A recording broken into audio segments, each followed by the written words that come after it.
underestimates Japan completely. He's like, they're weak, they had limited resources, blah, blah, blah. And then he writes about the bombing of Pearl Harbor as if he's completely shocked. Okay, so... We're going to say our opening statement here. Howard, we're not going to go all the way over there. Okay, but we have to see. We have to see. And I'm saying in front of Vi måste ha stämmer. You guys want this list out? Or like your... Yeah, do we? Yeah. Okay. Wait, where's Anna?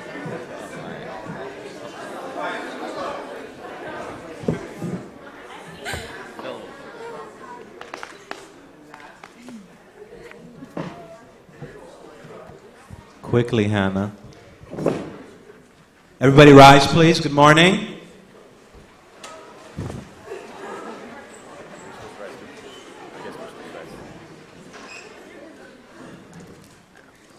I would like to introduce the Honorable Judge Nelson. Please stay rise.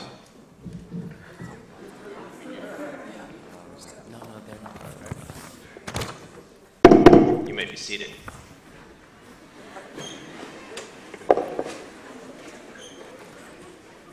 Welcome to the Combo courtroom. I'm your judge, Mr. Dave Nelson. Today's historical trial did not actually happen in history, but will provide the backdrop for examining actual decisions that President Truman had to make at the end of the war. The date is now April 20th, 1950, 5 years after the surrender of the Axis powers.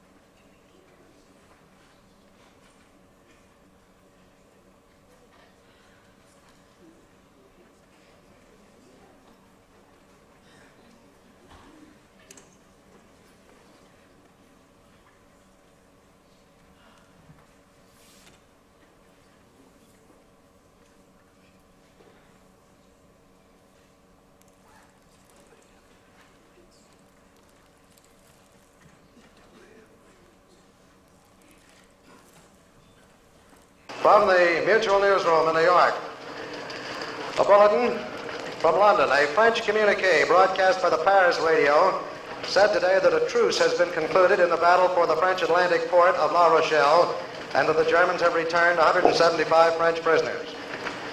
And of course, you heard the earlier bulletin. The BBC recorded at 8:09 a.m. Eastern Wartime a Radio Flensburg German broadcast quoting the German foreign minister as announcing that the German High Command accepts unconditional surrender.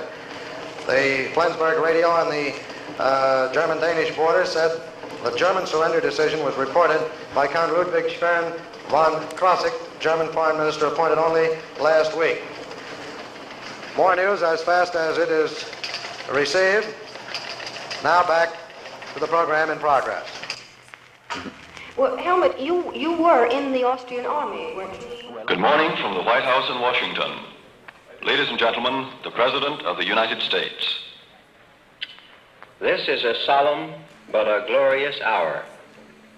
I only wish that Franklin D. Roosevelt had lived to witness this day. General Eisenhower informs me that the forces of Germany have surrendered to the United Nations. The flags of freedom fly all over Europe. For the second time in 30 years, much of the world had mobilized to defeat Germany's war. The belligerent fascists were stopped in Europe, but the fight in the Pacific against the Japanese raced on. And it is under 5 years now since the surrender of Japan to the Allied forces.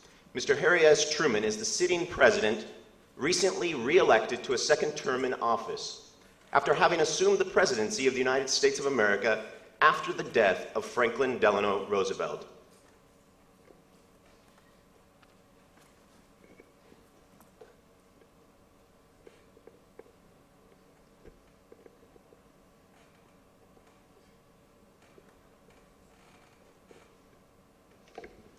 Mr. Harry S. Truman, will you please rise? Today, Mr. Harry S. Truman, you are on trial for crimes against humanity. We would like to know, how do you plead? Thank you. You may be seated. Ladies and gentlemen, you have heard the plea from Mr. Harry S. Truman. And today, your job, ladies and gentlemen of the jury, is to hear the arguments on both sides of this case. To the audience, so that you understand, this trial is completely created by the students. It's done in an impromptu fashion in which the cross-examination is all done based on the reaction to the testimonies of the witnesses. Everything is created on the spot, and it's an extremely difficult assessment requiring a lot of critical analysis on the behalf of the witnesses and these attorneys. So we'd appreciate your attention and actual, for the jury, you really need to pay attention to the arguments. You might come in with a lot of preconceived notions. Pay strict attention to these arguments. Without further ado, let me introduce our bailiff for today, Mr. Papatassos, who will administer the oath and swearing in of our witnesses. Good morning. Two things you need to learn from today. Number one, Harry Truman was not put on trial. Do you guys understand that? Number two, the Titanic did sink. It was not just a movie. Got it? Okay, thank you.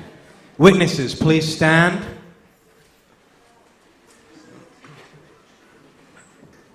Okay, I'm going to give you the oath. You're going to repeat after me. When I say state your name, you're not going to say your real name. You're going to say your character's name. Do you understand that? Okay. I, and raise your hand, your right hand. Okay. I, and then state your name. I do solemnly swear upon the Combo Manifesto. This is the Combo Manifesto. To uphold the values of the Combo class. To tell the truth. The whole truth. And nothing but the truth. So help me, Nelson and Papatassos. You may be seated. Thank you. Attorneys, please rise. Right hand. Here you will tell your real name, okay? I do solemnly swear upon the Combo Manifesto to uphold the values of the Combo class, to not conjure false information, lie, cheat, bluff, and never use Wikipedia ever again. So help me, Nelson and Papatassos. You may be seated. Thank you, Mr. Bailiff. You have now been sworn in, and that will remain so throughout the trial. World War II was an unprecedented global conflagration that involved all of the great powers and a majority of the world's nations. The war involved the mobilization of over 100 million military personnel, making it the most widespread war in history. The world experienced total war, where over 70 million people lost their lives, the majority of whom were civilians. This war was the deadliest conflict in history. The Nuremberg trials completed over 4 years ago, holding Nazi war criminals responsible for their actions. As well, the Tokyo trials concluded a bit over 2 years ago, holding Japanese accountable for their crimes. Today, we will hold this trial, which didn't actually take place in history, to see if the victors would ever be tried. So without further ado, we're going to hear from the opening statements on each side. The prosecution will open the case. They have 8 minutes to present their opening statements to the jury.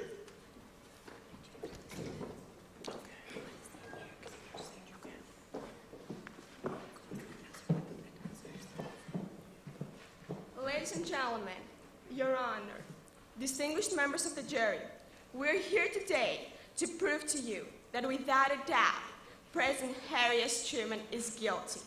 He committed crimes against humanity and against human rights by utilizing the atomic bombs, which were dropped on Hiroshima on August 6th and Nagasaki on August 9th of 1945. Mr. Truman believed that the only way to end the war was by using not one, but 2 atomic bombs in a very short period of time, and killing instantly about 150,000 Japanese people. The radiation effects of the bombs created tragic, unrecovered health problems and killed many innocent people when it was not their war, presenting effects even after a week or month, reaching a number of more than 200,000 casualties. He violated many rules, such as the rules of aerial warfare of Article 22 and Article 24. It was an unacceptable action of word power and selfishness, demonstrating to all the other countries that the United States always has the dominance, though he could have ended the war much faster, without so many casualties, with the excellent foreign policy and diplomacy of the nation. He had the alternatives to invade the Japanese mainland, hold a demonstration of the destructive power of the atomic bomb for Japanese dignitaries, bomb and blockade the islands, drop an atomic bomb on selected industrial Japanese cities, wait for the Soviet entry into the war on August 15, or mediate a compromised peace, but he ignored all the other options. The targets were not purely military bases, as Mr. Truman had stated, since he murdered with his decision women and children. It is an action of inhuman barbarism, a catastrophe without excuses. America cannot be a democracy when its government lies to the American people and prevents them from freely and openly debating American foreign and domestic policy. America cannot be a democracy when its leaders trust Americans to make the right decisions in order to support American global economic, political, and military dominance. This man did not kill once, but twice, ladies and gentlemen, since the people can never be completely recovered. He committed murder, and this cannot be altered. Thank you. Ladies and gentlemen, Your Honor, distinguished members of the jury, we furthermore accuse President Harry S. Truman of war crimes. According to the Hague Conventions of 1899 and 1907 and the Paris Peace Pact of 1928, civilian slaughters were considered criminal. War crimes under Article 6 of the Nuremberg Charter outlawing the wanton destruction of cities, towns, and villages, or devastation not justified by military necessity. Article 6 states that the tribunal established by the agreement, referred to in Article 1 hereof for the trial and punishment of the major war criminals of the European ACS countries, shall have the power to try and punish persons who, acting in the interests of the European ACS countries, whether as individuals or members of organizations, committed any of the following crimes. The following acts, or any of them, are crimes coming within the jurisdiction of the tribunal for which there shall be individual responsibility. Firstly, crimes against peace, planning, preparation, initiation, or waging of a war of aggression or a war of violation or international treaties, agreements or assurances, or participation in a common plan or conspiracy for the accomplishment of any of the foregoing. Secondly, war crimes, violations of the laws or customs of war. Such violations shall include, but not be limited to, murder, ill treatment of deportation to slave labor, or for any other purpose of civilian population of or in occupied territory, murder or ill treatment of prisoners of war or persons on seas, killings of hostages, plunder of public or private property, wanton destruction of cities, towns, or villages, or devastation not justified by military necessity. Thirdly, crimes against humanity, murder, extermination, enslavement, deportation, and other inhumane acts committed against any civilian population before or during the war, or persecutions on political, racial, or religious grounds in execution of or in connection with any crime within the jurisdiction of the tribunal, whether or not in violation of domestic law of the country were perpetrated. Leaders, organizers, instigators, and accomplices participating in formulation or execution of a common plan or conspiracy to commit formulation or of any of the foregoing crimes are responsible for all acts performed by any persons in execution of such plan. Mr. Truman is responsible for at least 2 of these crimes from each category. The Allied cover-up, however, commenced on August 6th when Truman claimed in a radio broadcast that target Hiroshima was an important Japanese army base, so important that it was left untouched during a 5-month firebombing campaign torching 66 other Japanese cities. So important that Ground Zero was Hiroshima's population center, not the military headquarters a few miles away. Speaking more candidly at the Greater Run dinner on December 15, 1945, the triumphant commander-in-chief embraced the twin infernos as a welcome trade-off. It occurred to me that 250,000 of the flower of our American youth were worth a couple of Japanese cities, and I still think they were and are. Since Truman admitted pulling the atomic trigger, his main defense, expressed in numerous post-war statements, interviews, letters, and memoirs, was in effect not guilty by reason of A, just deserts for Japanese war criminals, B, ending the war quickly, C, saving hundreds of thousands of American boys from a bloody invasion, D, lack of viable alternatives, and E, following God's will. But do any of these justifications stand up under cross-examination? Thank you.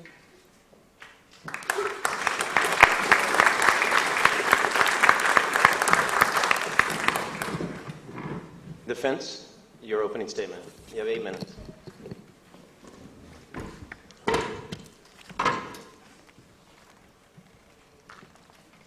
Your Honor, ladies and gentlemen of the jury, when Harry S. Truman undertook his role as president, he not only swore an oath to the best of his ability to preserve, protect, and defend the United States, but together with other nations, to build an even stronger structure of international order and justice.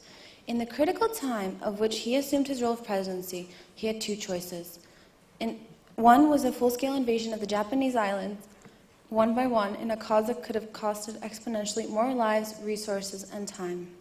The second was to utilize the atomic bomb. The option would save millions of lives, American and Japanese, of soldiers and citizens. It is important to consider the type of enemy the U.S. was facing. The Japanese were undeniably ruthless, as proven by the Second Sino-Japanese War. For mere resources, the Japanese Imperial Army was willing to slaughter 3.22 million soldiers and another 18 million non-military combatants and civilians. Also, the Japanese threatened to massacre all American prisoners of war if a full-scale invasion occurred. The Japanese were not to be trusted, and finding diplomatic resolutions with them was impossible. Furthermore, be aware the Japanese were warned through the Potsdam Declaration and given the opportunity to surrender. It was sent more than 10 days in advance and promised the full application of our military power, backed by our resolve, will mean the inevitable and complete destruction of the Japanese armed forces, and just as inevitably, the utter devastation of the Japanese homeland. This was the case unless they surrendered, and they chose not to. A concise telegram accepting the terms would have sufficed, but the Japanese showed no signs of surrender. Therefore, the war raged on. Today, you will see the prosecution side attempt to spread the misconception that the Japanese were on the verge of defeat and therefore they were ready to surrender. However, this is not the case. Truman saw the threat of kamikaze pilots, the immortalities of strapping children with TNT to lie under American tanks, and the barbaric oath citizens took to fight to the death rather than surrender. Only something beyond American conventional warfare, which was leading nowhere, could actually break the Japanese morale and resolve. The witnesses will agree that President Truman made the right choice. As Henry Stimson, Secretary of War, stated, "No man holding in his hands a weapon of such possibilities for accomplishing this purpose and saving those lives could have failed to use it and afterwards looked his countrymen in the face." Would a great president such as Truman not use the bomb and risk defeat? President Truman is a savior because he took into consideration the cost of human lives, and thus made the wise decision to harness the bomb's potential at acquiring peace. And history vindicated Truman, since he knew that utilizing the bomb was the most immediate and efficient way, with the least possible casualties on both sides, to end the war he did not start.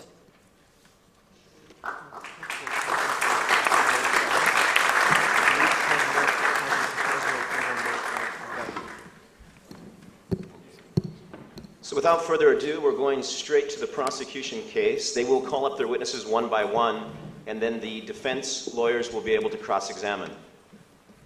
Prosecution, who would you like to call as your first witness? We would like to call the citizen of Nagasaki. Citizen of Nagasaki, please come up to the stand.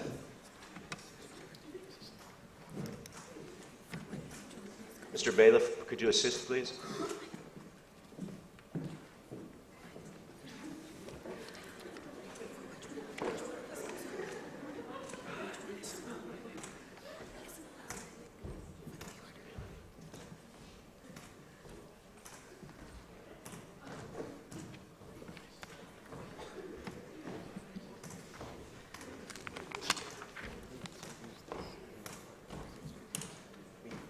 Sir, I remind you, you are under oath. Are you in need of a translator?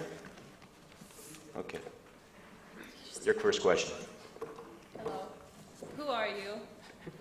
And what is your role in the trial?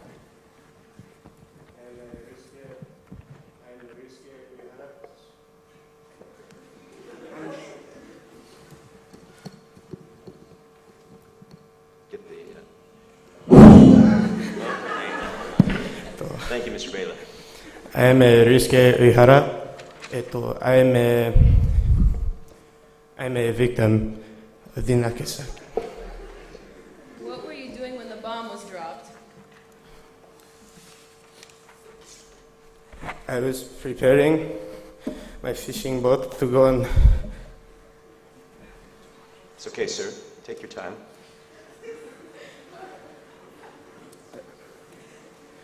I was preparing the fishing boat to take my 4-year-old son on a fishing trip. Do you know anyone who was affected by the bomb? My 4-year-old son, when the no, It's okay, sir. when the reflets, when they began to fall, we headed to the cellar to protect ourselves, but my son ran into the house to grab his fishing pole so that afterwards we could go fishing, and the bomb was dropped before he left the house. How have you coped with this for so long? I haven't. My crutch is a constant reminder of how devastating this attack was. Do you suffer any effects from the bomb that you yet have to recover from?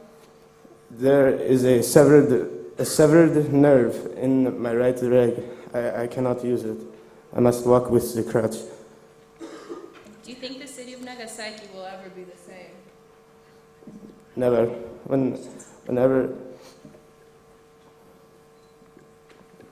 Don't I know? Any further questions? No.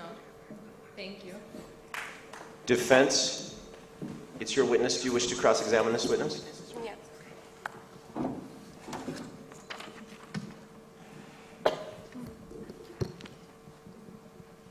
First of all, I'd like to apologize on behalf of the defense for having to cross-examine you about surely painful memories. Nonetheless, this is a court procedure. You were going to go on a fishing trip when the bomb was dropped. Is that right? Hi. So you were at home preparing to go. You were at home preparing to go? Hi. It was about 11 o'clock in the morning when the bomb was dropped, wasn't it? Please respond to the question. Hi. No. Is that a yes? Yes. Yes. You were aware that there were leaflets warning the bombings, that they were dropped over the skies of not just Hiroshima but Nagasaki as well. Are you aware of that? Yes. Evidence one, please. Evidence one.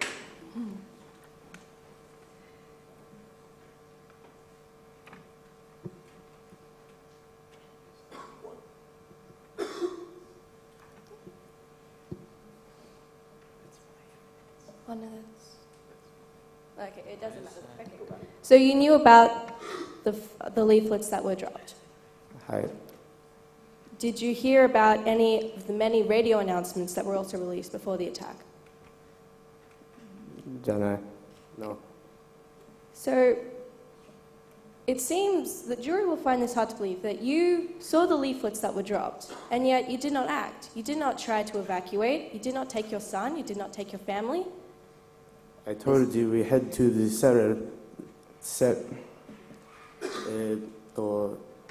In English, I believe it's called a basement, to try with whatever effort we could make to protect ourselves. But you did not leave. We were it's hard to explain, but we were not in a position to be evacuated. We were too, how do you say,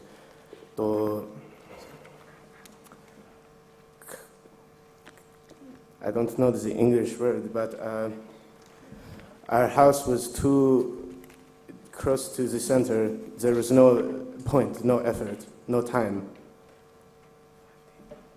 There were up to 5 days of preparation for when the leaflets were dropped. You didn't have 5 days to try and evacuate? We didn't have enough time for all of our things, all of our life. Objection. Yes. I'd like to say that this has already been asked and answered. Okay, objection overruled. I don't think she's going to ask it another time. Do you have any other further questions? If you weren't prepared to leave to save yourself, how can you consider yourself to be a civilian? If you stay to try to oppose an army or an attack, you cannot claim to be innocent. Can you? I never claimed to oppose the attack. I did not stay, I did not fight, but I did not leave. I stay with my life, with my family, with my home. And where are you today because of that? With a severed leg because of the bomb Harry Truman approved. You could have left. Any further questions? No more question, thank you. You may be seated. Thank you.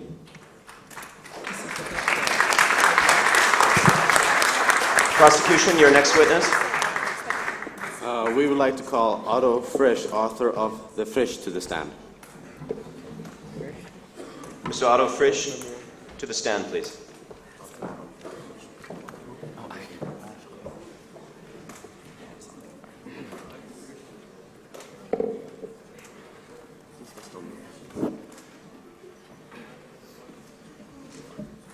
Good morning. Your first question? Who are you and what's your occupation? My name is Otto Frisch, and I am a physicist born in Vienna.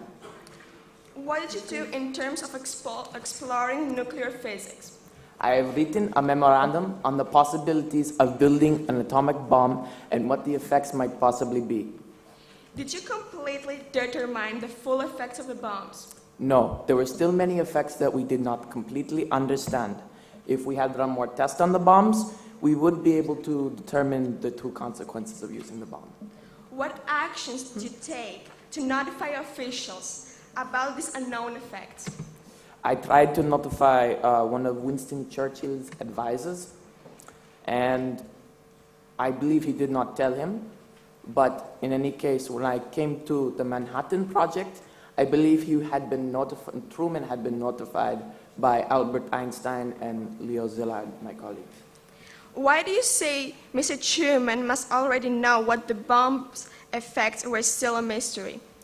Leo Szilard and Albert Einstein had sent Truman a letter explaining that we did not know the full consequences of the radiation from the bomb. How did you and your fellow scientists view the dropping of the bomb? Majority of the scientists were not pleased or happy at all.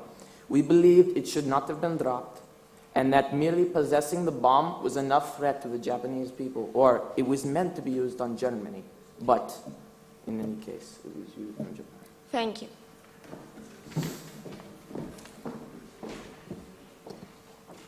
You're free to cross-examine the witness.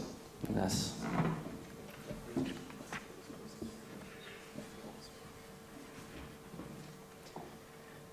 You, Otto Frisch, were essential to the development of the atomic bomb. Is that not right? Yes. You have said that you've been oftenly asked why you didn't abandon the project there and then, saying nothing to anybody. Do you remember what you answered? Yes, so I could get away from Hitler. I was evacuated from Germany, and Hitler was kicking out all the Jewish people. I lost my job and my position, and then I was moved to the Manhattan Project. I'm sorry, that's not what you said.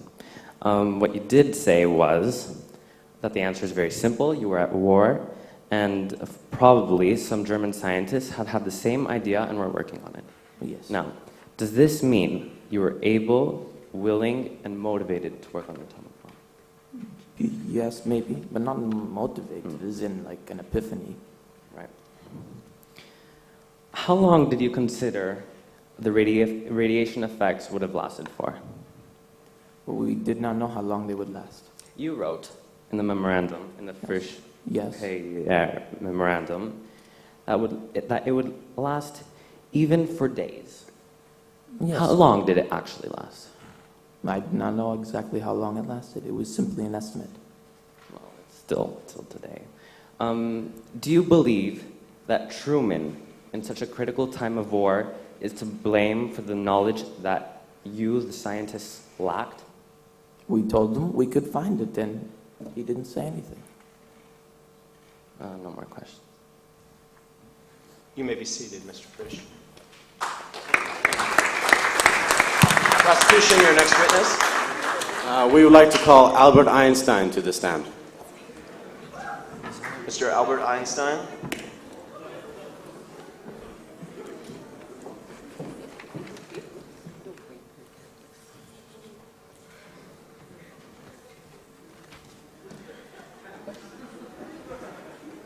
Remind you, you are under oath. Good morning, Mr. Einstein. Who are you and what's your occupation? My name is Albert Einstein, and I'm a physicist and a pacifist. Why did you tell President Truman to build an atomic bomb? Well, you see, this is because, as a scientist, I knew what my theory of relativity meant. All I could think of was what would happen if the enemy already had such a powerful weapon as this. This would be a last-minute choice or a mean of war if we did not have any other alternatives. But the government did have alternatives, as you stated before, so this attack was not justified.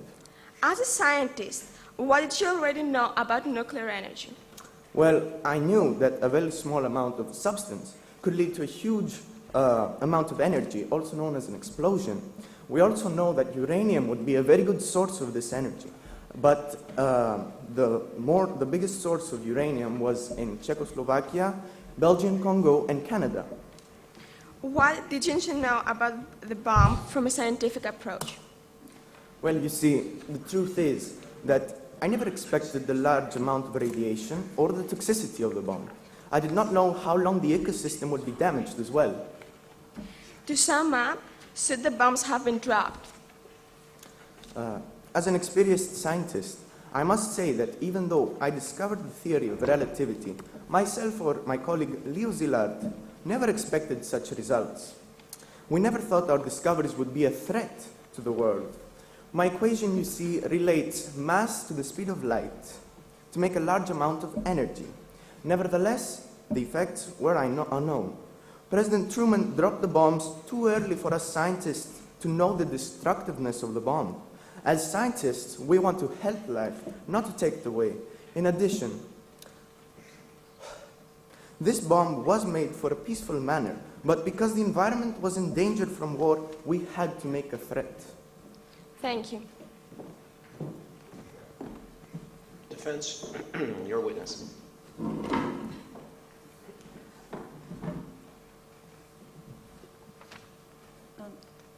Do you claim yourself a pacifist? Yes, I am. Okay. How involved would you say you are in the creation of the atom bomb theory and the execution? Well, I was the one who presented the original idea of a very small substance leading to a huge energy explosion. Okay. Well, I have a letter here that you wrote to President Franklin D. Roosevelt on August 2nd, 1939. Could you please put up Exhibit 2 on the projector? Thank you. Here's the letter. You start out by stating how useful uranium can be as a new source of energy. Is that right? Yes, that's correct.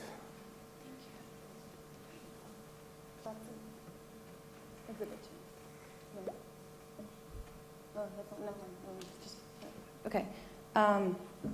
You continue by giving facts and recommendations for the construction of a bomb with this use of energy, stating boldly how destructive it can be. Do you deny this? No, I do not deny this, but I must It was a explain. yes or no question, please. May I explain, please? Answer her question first, please. It was a yes or no question. Yes. Okay. Please read. Objection. I believe that this question is very argumentative. The question is overruled because now the lawyer is going to present some evidence that Einstein himself did write. Please read the first part. This new phenomenon would also lead to the construction of bombs, and it's conceivable, though much less certain, that extremely powerful bombs of a new type may thus be constructed. Although now you state that you're a pacifist, if someone read this letter without knowing you, they would see no pacifist. The descriptions of the destructive force of the atomic bomb are very vivid. Please read the second part. A single bomb of this type, carried by boat and exploded in a port, might very well destroy the whole port together with some of the surrounding territory. And yet you claim you did not know the consequences of such a force. We did not know the radio energy that would it be was not produced after or the toxicity of the bomb. It was not a question. Okay. And not only you state, not only this, but you also state the weakness of the United States in one raw material that is needed for the creation of the bomb. And you go on giving information about where the United States could acquire such material. It appears you go on and on giving advice and solutions to President Roosevelt of how to overcome various obstacles. For example, how to go about finding raw materials because the U.S. lacks uranium in moderate quantities, how to establish permanent contact in the administration, and that they should speed up the experimental work. May I explain this? Yes, you may answer. And- You have a question with that, please? So, I will ask you again. How involved were you in the project of the atomic bomb? And if you feel like all you did was the equation that you discovered. Objection. Compound question. Yes, please ask one question. Okay. Your first question? Okay. If you feel like you were not so involved in this project, why were you the one to send the letter and not one of your colleagues? I did not send my letter by myself. I sent it in cooperation with Leo Szilard. He expressed his ideas to me, and then I transferred his ideas to the president. It appears that your signature is the only one on the paper, and so is your name. Yes, but his ideas were on the paper, and I was the one explaining them. Okay. Since we clearly see in your letter you were the one encouraging President Roosevelt at the time, why are you testifying against President Truman? This is because I believe that the bombs were dropped too early for us scientists to know all the radio energy produced after the explosion of the bombs. But it appears you were well aware of the consequences, as you state in the letter, and the power of the bomb. What I said in the letter is only about the destructiveness. This has nothing to do with toxicity or the radioactivity of the bomb. And before, in one question that was asked you, your answer was that you thought the bomb would be used for peaceful purposes? Yes, that's correct. What do you mean by that? I mean that this would only be a threat to the enemy, but the president could have used other alternatives in order to win the war. He didn't have to actually use a whole atomic bomb. Thank you. No further questions. You may be seated.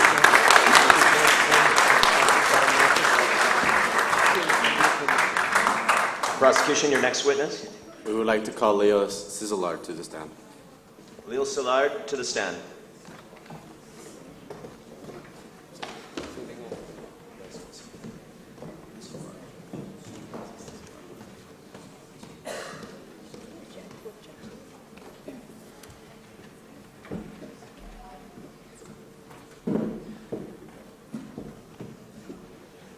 Your witness.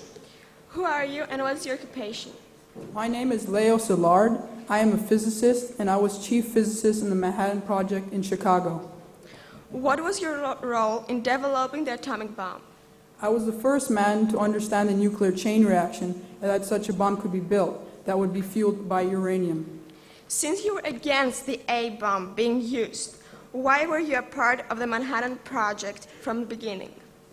When I first thought about the nuclear chain reaction and that such a bomb could be built, I wondered whether I should share the idea or not because of its capability of mass civilian destruction.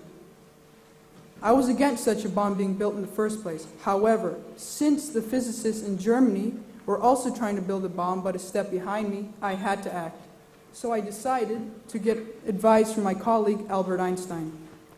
On August 2nd, 1939, we wrote a letter to President Roosevelt to tell him that America should begin its own research because of the destructive power of the atomic bombs. In the letter, we also expressed our deep fear that Nazi Germany would develop a bomb first. However, after Nazi Germany was defeated, I strongly believe that such a bomb should only be used under exceptional circumstances. At the time, there were none that existed. Was Truman aware of the scientists' warnings not to drop the bomb? And how else do you oppose Truman of dropping the bomb? Yes, he was aware. However, he ignored that such an attack could not be justified in the present circumstances, referring to the petition I sent him along with 58 other co-signers, urging him not to drop the bomb. I also opposed Truman of dropping the bomb in the Frankfurt, along with a group of other scientists, which stated the dangers of a nuclear arm race which could possibly lead to a nuclear war, which would take far more lives than that would be saved in the current war. It also opposed the use of an atomic bomb on Japanese civilians, instead using a peaceful demonstration of the bomb. In your view as a scientist, what mistake did President Truman make by dropping the bomb in haste? He made a major mistake as a president with his hasty decision to order the dropping of the bomb without taking into consideration what the scientists did not know yet about the devastating long-term effects of radiation on people and the surrounding environment. Thank you. Your witness.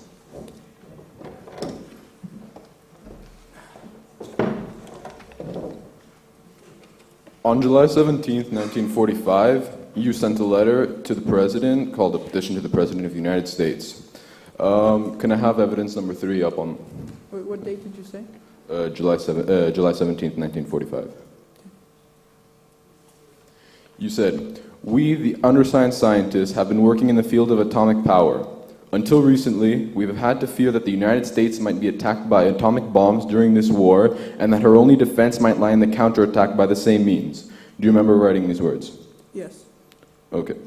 Well, in the questioning that you had with the prosecution side, you seemed very scared of Nazi Germany, but was Germany the only country that was developing an atomic bomb? At the time, Nazi Germany was it was what we were thinking about the most. Was it the only one, though? No. No.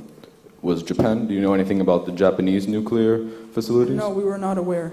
Okay, well, the American government was aware. The head of the Japanese atomic program, Dr. Yoshio Nishina, recognized the military potential of nuclear fission, and Japanese fission project began formally in April 1941. The Nuclear Research Laboratory had over 100 researchers at the time. Even though the Japanese Navy soon lost interest in this facility, the Army was nowhere near done. It formed the NIGO project. The aim was to separate uranium-235 by thermal diffusion for military purposes. While experiments at the NIGO headquarters were in progress, the Army supplied it with the resources necessary. Proof of this Objection. Yes, sir. Do you have a question? Okay, does this witness have particular knowledge of the information that you're presenting? Well, he should before he says something like this. I'll give you a little bit of leeway, but make sure you get to your question. I will. Proof of this came in April 1945, where a German submarine moving towards Japan surrendered to U.S. forces. In the submarine, 560 kilograms of unprocessed uranium was found. Now tell me, did America have to wait to be bombed by an atomic bomb before they acted? They were not as developed in the atomic project as Germany was, Nazi Germany. But they were getting there, so did we have to wait before we were bombed? They were far behind. It would take many more years. How many hundreds of thousands, dare I say millions of Americans needed to die before we acted?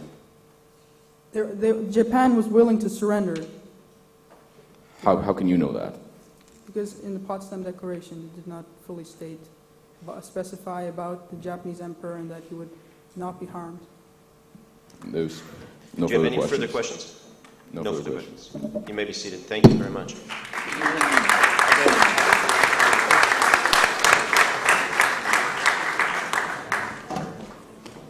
A reminder that the cross-examination is all done impromptu, so the lawyers have to react to the witnesses when they're on the stand. All right, your next witness. We would like to call the Japanese Emergency Relief Coordinator to the stand. Relief coordinator.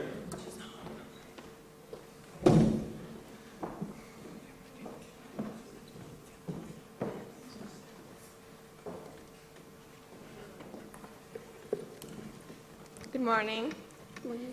Who are you and what correlation do you have with the Hiroshima bomb? Okay, I'm Aya Berg, the Emergency Relief Coordinator in Hiroshima. On August 6, 1945, I was present when the bomb was dropped. I was about 4 kilometers away from the center, from that area, at the hospital where I worked at. When the bomb was dropped, I was responsible for taking care of the injured people, provide relief, and of course use my medicine skills to help save as many lives as possible. What was Hiroshima like after the bombing? What did you see around you? It was a living hell. There was fire everywhere. Smoke and dust were all over the place and you couldn't see very far away. Buildings were just falling apart and children were just screaming and crying and they had a desperate look on their face. What were the first injuries you had to deal with and how did you treat them? The first injuries were abrasions, lacerations, cuts, very severe burns, and broken bones. We were only able to use mercurochrome and bandages because they were the only things available in the nearest hospitals. During that first day, I remember treating around 3,000 people. Could you please speak more directly into the microphone? So the people who had broken bones could not be treated immediately and had to be transferred to other hospitals in which the X-ray machines were still working and hadn't been damaged. And the burns were treated with saline solutions in order to provide some comfort in the beginning, and then when we were able to transfer them to hospitals, we treated them more properly. On the second and third day, we started doing stitches, and many people were vomiting because of the initial effects.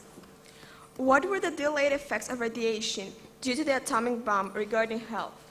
Okay, between the next 10 to 30 days, most people came down with nausea, diarrhea, malaise, fever, and headaches.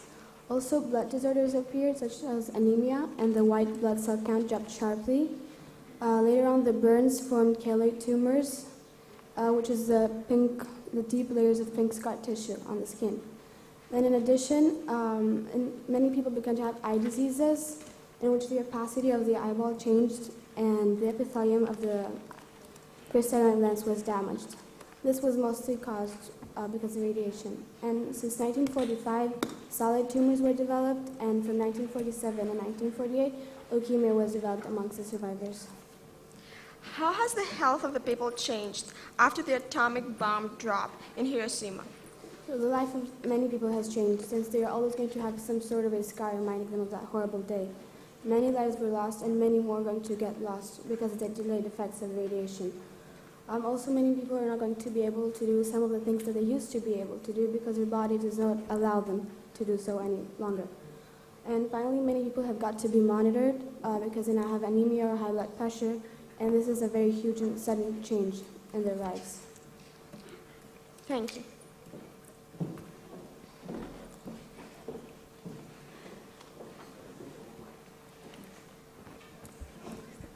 Cross-examination of this witness.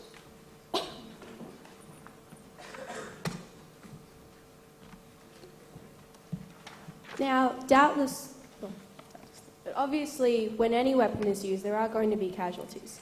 However, today the defense is trying to convince the jury that compared to some of the atrocities the Japanese inflicted on the rest of the world, the Hiroshima and Nagasaki deaths were not very small, but quite small. Now, first of all, are you aware of the damage and trauma that Indochina, particularly Nanking, has been through? I was in Japan. Did you know about these attacks at all? I did know, but I was not aware of what was happening exactly over there. Okay, evidence 2.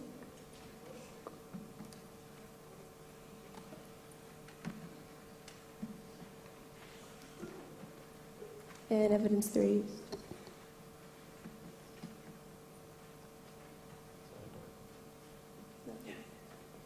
This is what happened in Nanking.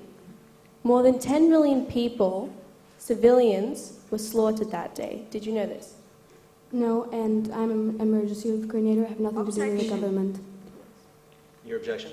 Irrelevant. You have to prove that this witness was in Nanjing as well. If she's a relief coordinator only in Hiroshima, she may not have information. The purpose of this question is not to try to intimidate you saying that you should have gone to Nanking or anything. The purpose of this question is for you to state that the worst calamity was obviously in Nanking, wasn't it? I was in Hiroshima. I have no idea what was going on in. Based on what you can see here, I cannot base a whole opinion on a picture.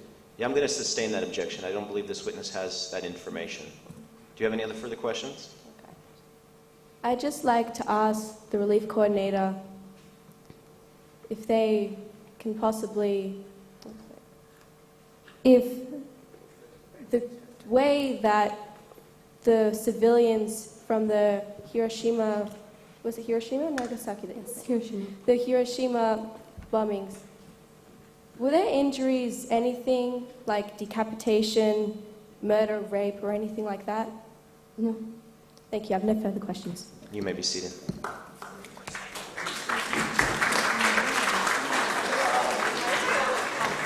Your next witness. We would like to call Colonel Lyle E. Seaman.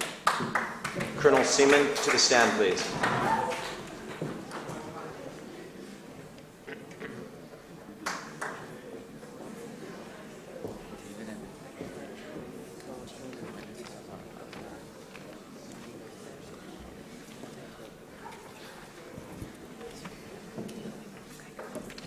Morning. Morning. Who are you and what is your relation with the case?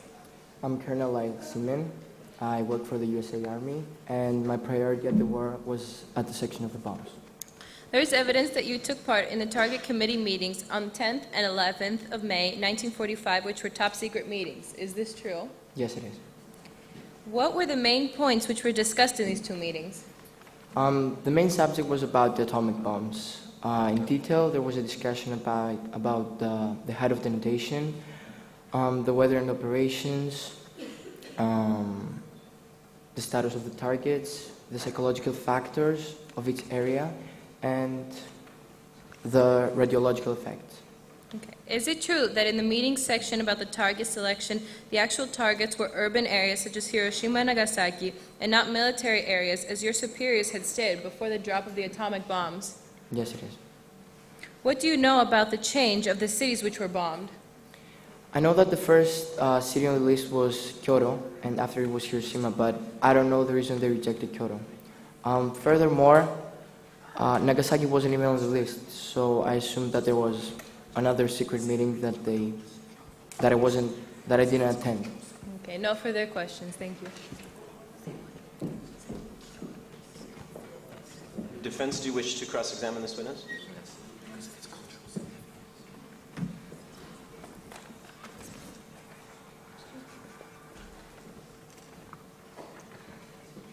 Okay, so you said that you took part in these secret meetings, as was mentioned. Are you aware that Kyoto was part of the list to be bombed?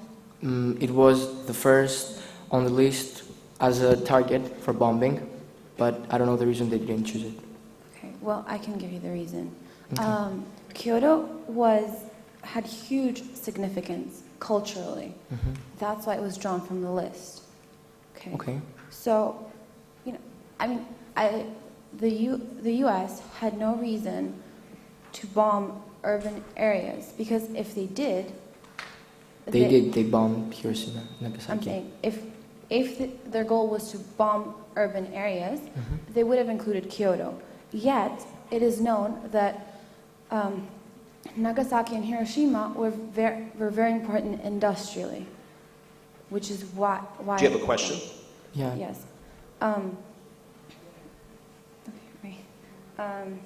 Well, They were very important industrially. Is that correct? is that correct? Yes, it is.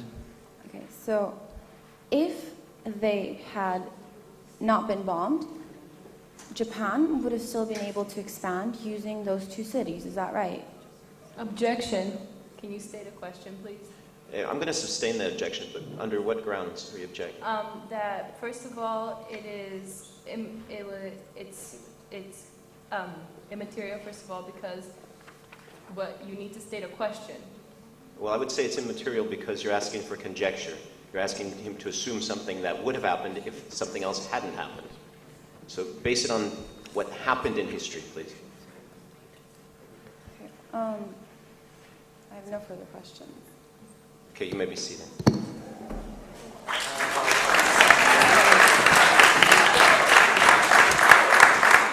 Your next witness?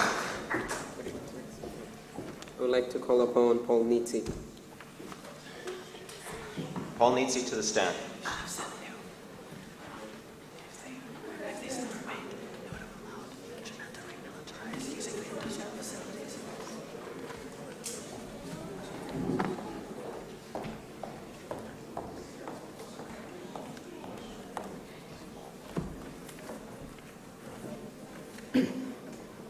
I remind you, you are under oath.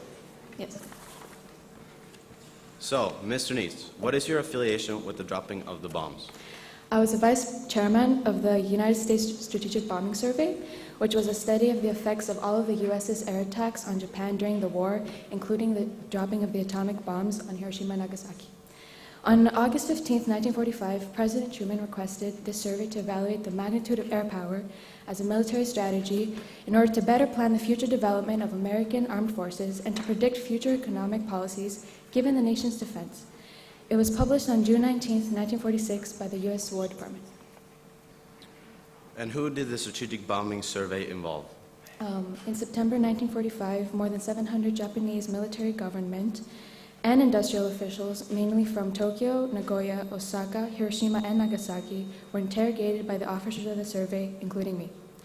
They were asked about Japan's economy, industry, strategic plans of entering the war, discussions resulting in accepting unconditional surrender, and civilian health and morale. The effects of the atomic bombs were also examined. Did the strategic bombing survey conclude as to why the atomic bomb was dropped specifically on Hiroshima and Nagasaki? Yes. Coming directly from the strategic bombing survey, Hiroshima and Nagasaki were chosen as targets because of the concentration of activities and population. That included industries, hospitals, and a population whose density was more than 45,000 per square mile. However, President Truman declared in a radio report to the American people on August 9th, which was the day after the bomb was dropped on Hiroshima, that we wished in this first attack to avoid, insofar as possible, the killing of civilians. This is terribly ironic because between 60,000 to 70,000 civilians were killed in Hiroshima and about 50,000 were wounded, and in Nagasaki, approximately 40,000 were killed, injured, or declared missing. However, unlike these destructing attacks on Hiroshima and Nagasaki, only 1,000 soldiers were injured from Japan's attack on Pearl Harbor, and 2,000 died along with 68 civilians, as opposed to the thousands of civilians who got killed in Japan. Did the strategic bombing survey prove that the atomic bomb did not need to be dropped to end the war? Of course it did. We found that early in May 1945, Emperor Hirohito, the Lord Privy Seal, the Prime Minister, the Foreign Minister, and the Navy Minister had decided that they wanted the war to end, even if they would have to accept defeat on Allied terms. Also, the study by the War Department's Military Intelligence Division on April 30, 1946 stated that the war would almost certainly have terminated when Russia entered the war against Japan. This can be proven by the Japanese leaders who survived, whose testimonies say that Japan would have surrendered even if no attack such as Operation Downfall was planned, even if Russia hadn't intervened, and even if the atomic bombs hadn't been dropped. So it goes to show that Truman's decision to drop 2 atomic bombs on 2 of Japan's most highly populated cities on purpose was a true act of selfishness on his part. Thank you. Would you like to cross-examine this witness?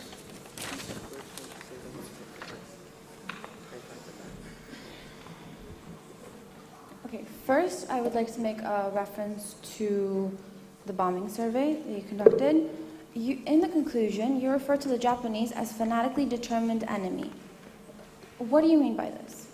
Fanatically determined enemy? Fanatically determined enemy. That Japan was the U.S.'s main enemy. Speak directly into the microphone, please. Sorry. That Japan was the U.S.'s main enemy towards the end of the war. Wouldn't you say that when you use such terms as fanatically determined, doesn't that lead us more to believe that they were ruthless and they would stop at nothing? Well, that's what Japanese soldiers were trained to do, and that's what they did against the U.S.'s earlier attack on Japan, such as, strapping kids under tanks and stuff. The Emperor Hirohito had requested surrender. So, does that answer your question? How lethal would you say that Japan was for the U.S.? Well, considering... Order in the court, please. Considering that only 68 civilians died in Pearl Harbor, as opposed to the thousands who died in Hiroshima and Nagasaki, almost. I think you are overlooking the deaths at Nanjing massacre that were caused by the Japanese soldiers. Argumentative. What is your objection? It's argumentative. It's persuading the witness to accept something. I'm going to overrule the objection, but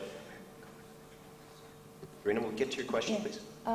Why did Emperor Hirohito not tell the U.S. government that he was willing to surrender? Because he was doing this in steps. He had asked,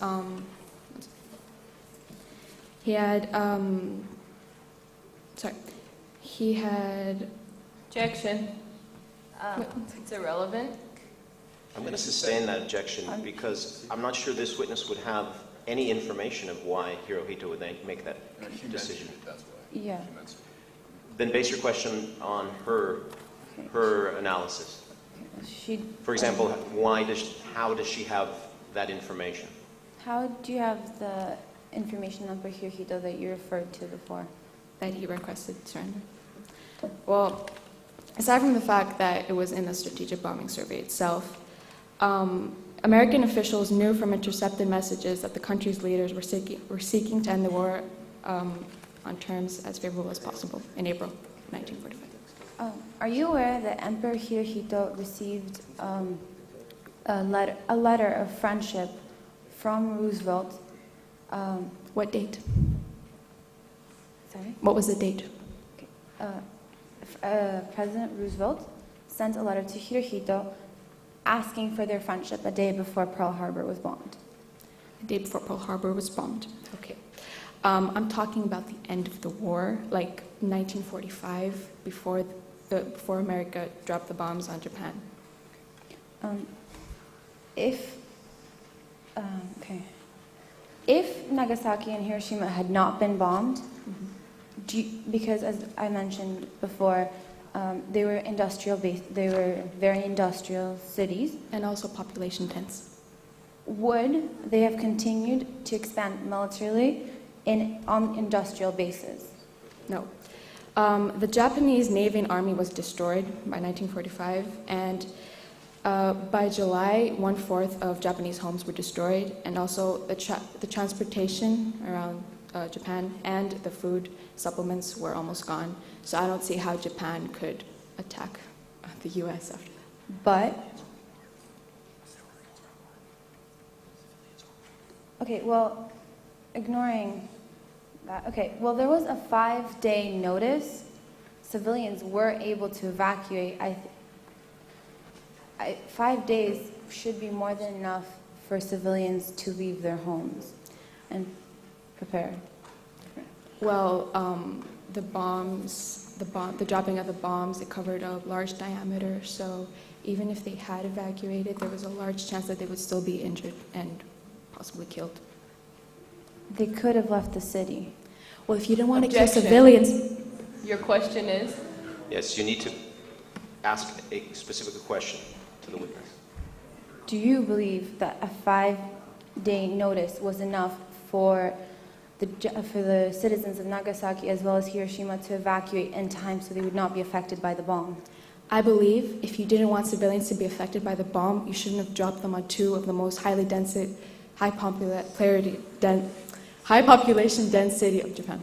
If they were aiming for population-dense cities, don't you think that they would have aimed for Tokyo?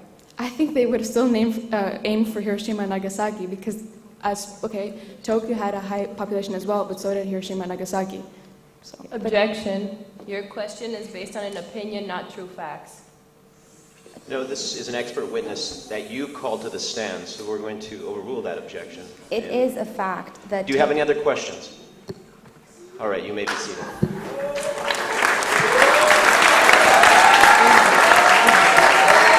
Your next witness? We would like to call the pilot of the Enola Gay to the stand. Mr. Paul Tibbets to the stand.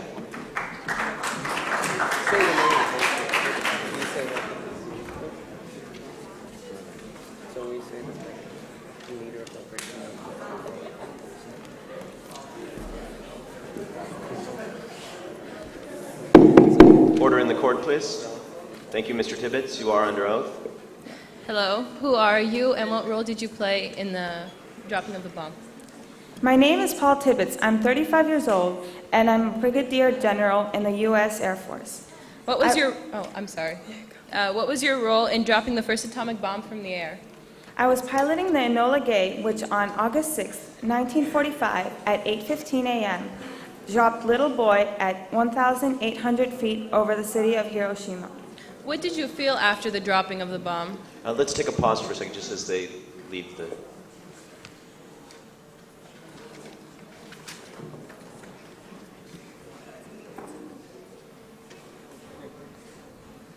Okay, order in the court, please. Your next question. What did you feel right after dropping the bomb? The shock wave struck our plane with a violent force, and it felt like a giant had struck our plane with a telephone pole. It was a frightening sight to see, the giant purple mushroom, which swept shock and horror to all of us on board. Did you feel that there were any dangers in your mission? Do you believe that in your life, as well as others' lives, boarding the B-29 were threatened? Of course, there were several dangers in our mission. First of all, it was uncertain that the Enola Gay, which was carrying an excessive load of 9,000 pounds, could actually get off the runway at Tinian with the risk of crashing. Also, it was uncertain that the bomb would go off after being dropped at 1,800 feet above Hiroshima. Finally, it was uncertain that the plane could make a diving turn to the right and be able to travel at least 8 miles away before the shock waves could reach us. Do you regret what you've done? No, I do not regret it. I was only doing my job and obeying orders. One day, this year, President Truman took me to the White House and told me, "Don't you ever lose any sleep over the fact that you planned and carried out that mission. It was my choice, it was my decision, you had no choice." So clearly, it was President Truman who dropped the bomb, who made the decision to drop the bomb, with the agreement of Prime Minister Churchill. Churchill said the decision whether or not to drop the atomic bomb to compel the surrender of Japan was never an issue. There was unanimous, automatic, unquestioned agreement around our table. Thank you. No further questions. Defense, your witness.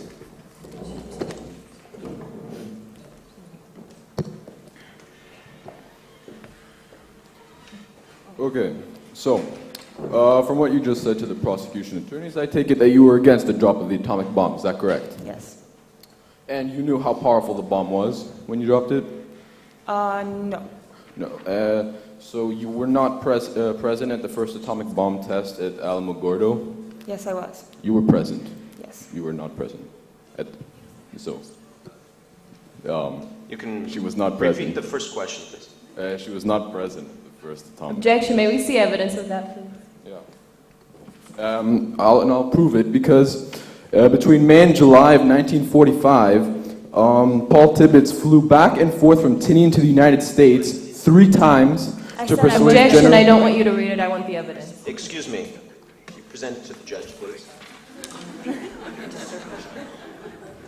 So the question is, document. Should I bring repeat your first question, Yes. whether she was present or not. Okay. Were you present at the first atomic bomb test at Yes. Alamogordo? You were not. Okay, you can present the evidence to show that she was not present.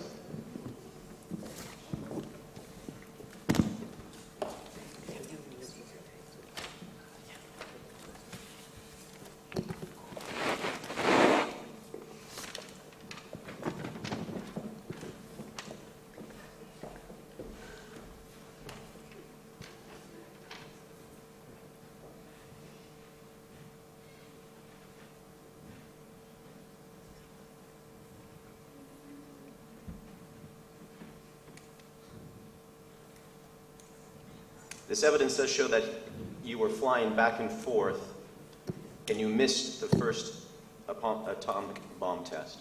So according to this evidence, you were not present. Now may I continue? Yes. Thank you. So, you know why you flew back and forth during that time 3 times? Yeah. Okay. You went to persuade General Curtis LeMay not to switch the atomic mission to another outfit. So if you were so against this bomb as you stated, why were you so eager to drop it? I was planning this, like, it was my dream to fly, so Was it also your dream to bomb Japan? I didn't know how bad that was.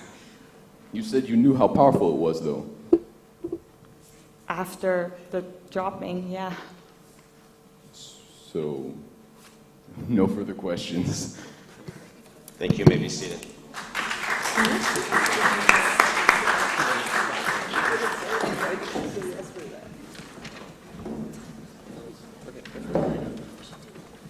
Your next witness? I would like to call upon Ralph E. Bard.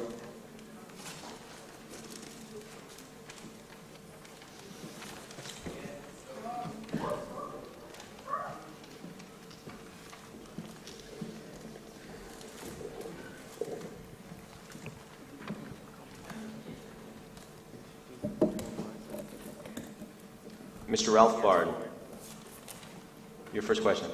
Yes, sir. What was your involvement in the American war with the Japanese in the Pacific? Aside from being the Undersecretary of the Navy, I was also part of the Interim Committee, which was an advisory group created for President Truman that recommended the nation's use of the atomic bomb. What was your opinion on the use of the atomic bomb on the nation of Japan? Well, I strongly believe and continue to believe that the use of the atomic bomb was irrational and unnecessary. The nation of Japan should have been given at least a preliminary 2 to 3 day warning, because it will not only maintain our dear nation's humanitarian image, but it will also follow a just and fair play attitude of war. The atomic bomb will just make us war criminals based upon the fact that the Japanese nation had already been suffering from the Navy having shut down all trading products with military uses to them when they seized control of Indochina in July of 1940. And from the series of B-29 bomber strikes and napalm bombs ordered by General Curtis LeMay on the 67 Japanese cities in June and November of 1944 and March of 1945, prior to the use of the atomic bomb, which was dropped on August of 1945. Yes. What were the reasons you had to offer as an alternative to utilizing the bomb? Well, in a memorandum I wrote to Harry Stimson, the Secretary of War of on June 27th of 1945. And may I please have that?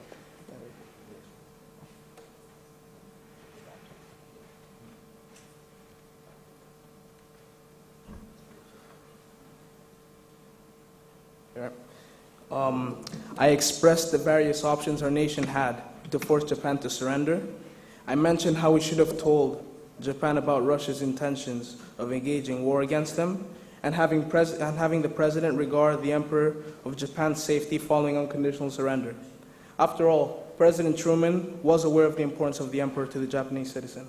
And how did President Truman know exactly? President Truman was informed through GRU, the U.S. ambassador to Japan in May 28th of 1945, and GRU specifically explained to President Truman that the greatest obstacle to unconditional surrender by the Japanese was their belief that it would entail the destruction or permanent removal of their emperor and institution of the throne. So I asked myself, if President Truman knew that the Japanese's problem with surrender was their fear of not keeping their emperor, why didn't he enforce that fact onto the Potsdam Proclamation that was sent to Japan on July 26th of 1945. This is where I believe that a desire to end the Pacific War militarily occurred, and a selfishness from the part of Truman.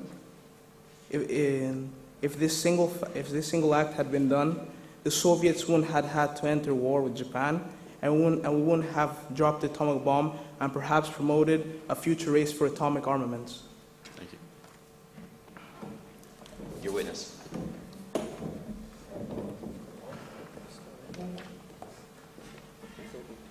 I'd like to leave this up.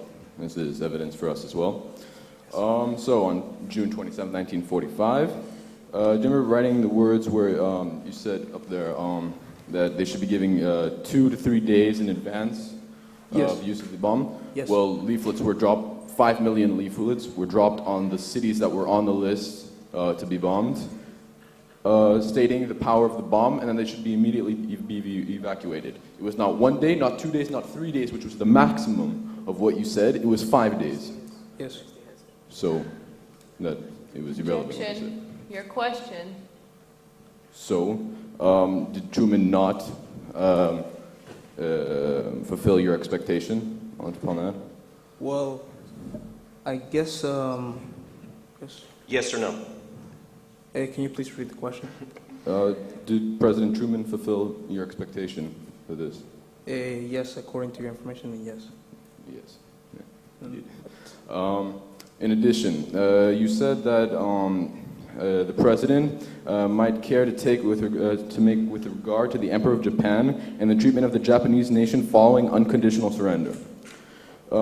President Truman, following the Potsdam Proclamation, Japan was given the information that the elimination for all time of the authority and influence of those who have deceived and misled the people of Japan into embarking on world conquest, the occupation of points in Japanese territory to be designated by the Allies, Japanese sovereignty shall be limited to the islands of Honshu, Hokkaido, Kyushu, Shikoku, and such minor islands as we determine, as was announced in the Cairo Declaration in 1945. What's the question?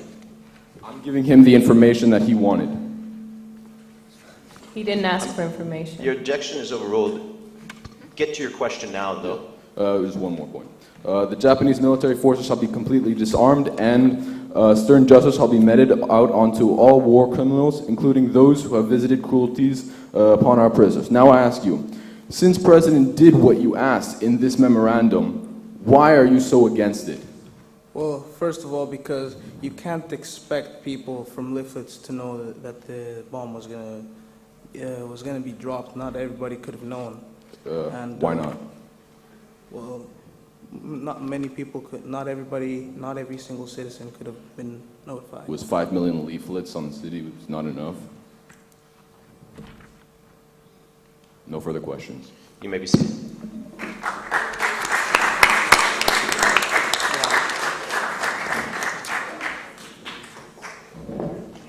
Your next witness, please. I would like to call upon Admiral William D. Lee.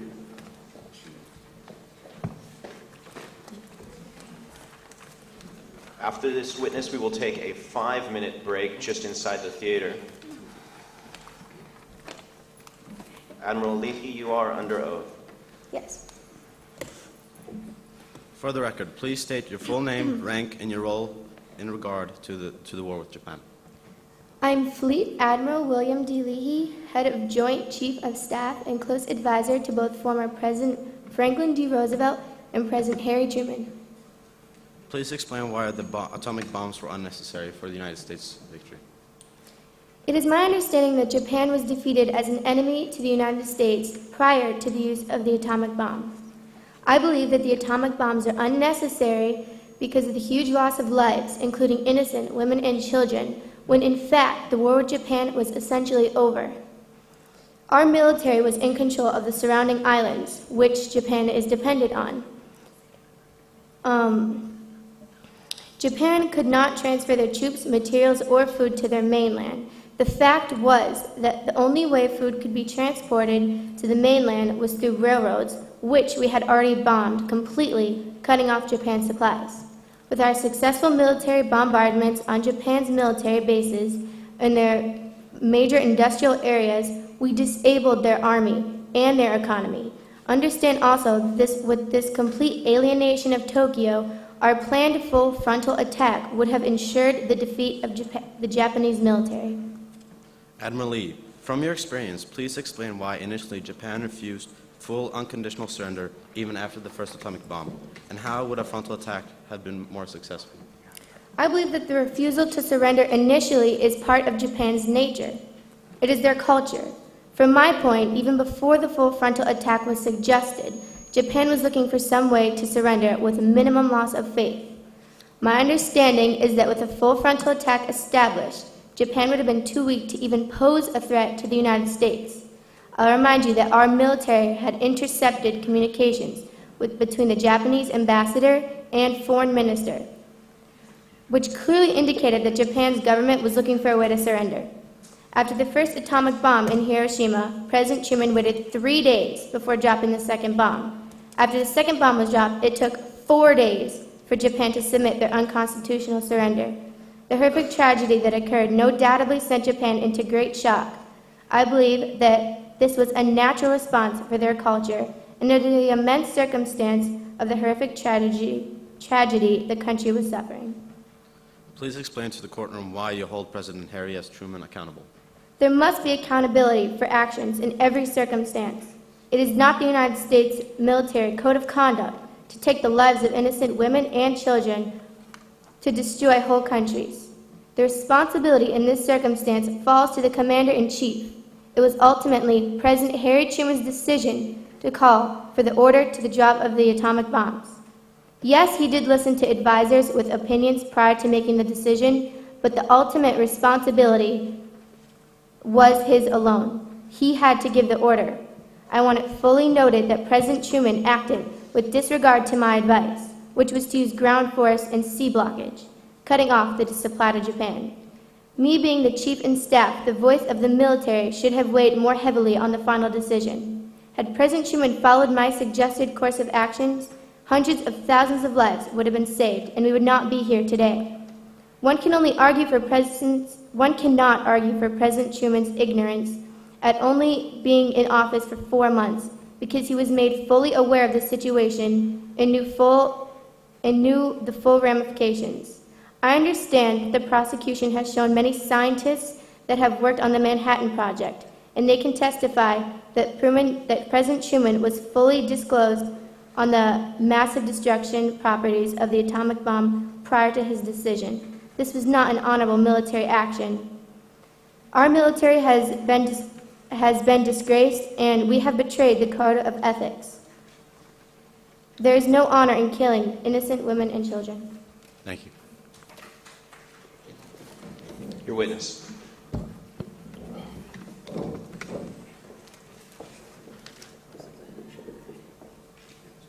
So, from what I've heard, you believe that the Japanese were already defeated and ready to surrender. Yes.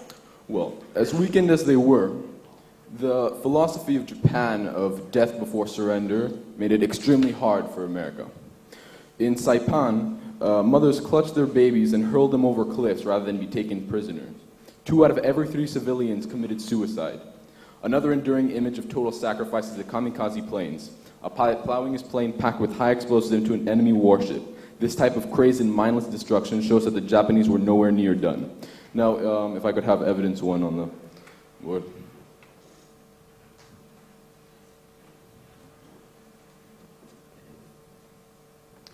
Yes, this is a 23-year-old named Chizo Hayashi wrote to his mother a few days before embarking on what he knew would be his final mission in April 1945. He said, "I am pleased to have the honor of having been chosen as a member of a special attack force that is on its way into battle, but I cannot help crying when I think of you, Mom. When I realize on the hopes you had for my future, I feel so sad that I'm going to die without doing anything to bring you joy." Now, does this sound like a weak nation ready for surrender, or do they seem like a strong people ready to fight to the death? Which of the two? Like I said,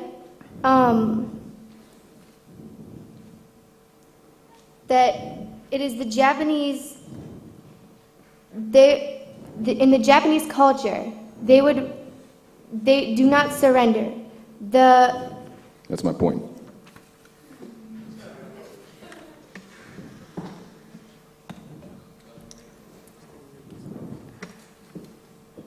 Moving on. Do you remember giving any estimates on probable American losses to President Truman? I'm not aware of this. You did, okay.